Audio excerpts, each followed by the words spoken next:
가정용 전기가 14%, 산업용 전기가 55%.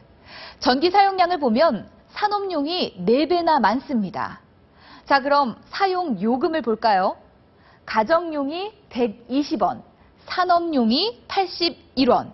자, 이렇게 오히려 산업용이 더 쌉니다. 전기를 적게 쓰는 소비자가 전기료는 더 비싸게 낸다는 건데요. 소비자들이 더 억울하게 느끼실 얘기는 또 있습니다. 바로 민영발전회사 얘기인데 권희진 기자가 자세하게 전해드립니다. 경기도 포천의 한 발전소 건설 현장. 대림과 태영, 미쯔비시 등 대기업들이 공동 출자한 민영발전소입니다. 이곳 외에도 대기업들은 경기도와 강원도 등 전국 곳곳의 발전소 사업에 앞다퉈 뛰어들고 있습니다.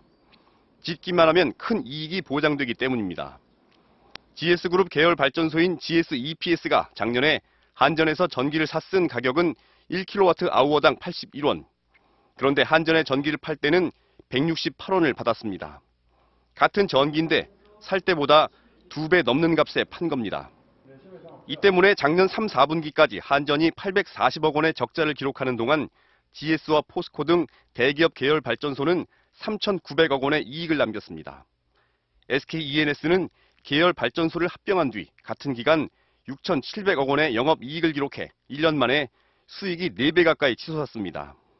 국민들이 전기요금을 내서 대기업은 낮은 가격으로 전기를 쓰고 또 전기 회사를, 발전회사를 소유하고 있으면 아주 높은 가격으로 전기를 파는. 이런 고수익이 가능한 건 우리나라만의 독특한 전력 거래 구조 때문입니다. 무더위나 강추위로 전력 위기 상황이 되면 한전은 원가보다 훨씬 비싼 값에 대기업 발전소에서 전기를 사와야 합니다. 사실은 비싸게 사서 싸게 파는 지금 전력 거래 시스템에 문제가 있다 이렇게. 그래서 전력 위기 상황이 잦을수록 대기업 발전소의 수익은 급증합니다. 그쪽에 이윤폭만, 적정 이윤만 보장해 준다 하더라도 현재 한전 적자 구조도 어느 정도 해소할 수 있고 또 국민들한테는 이렇게 전기요금 인상이라는 압박을 안 줄 수도 있다는 겁니다. 정부는 앞으로 15년 동안 1,500만 킬로와트 규모의 화력 발전소를 증설하기로 했습니다.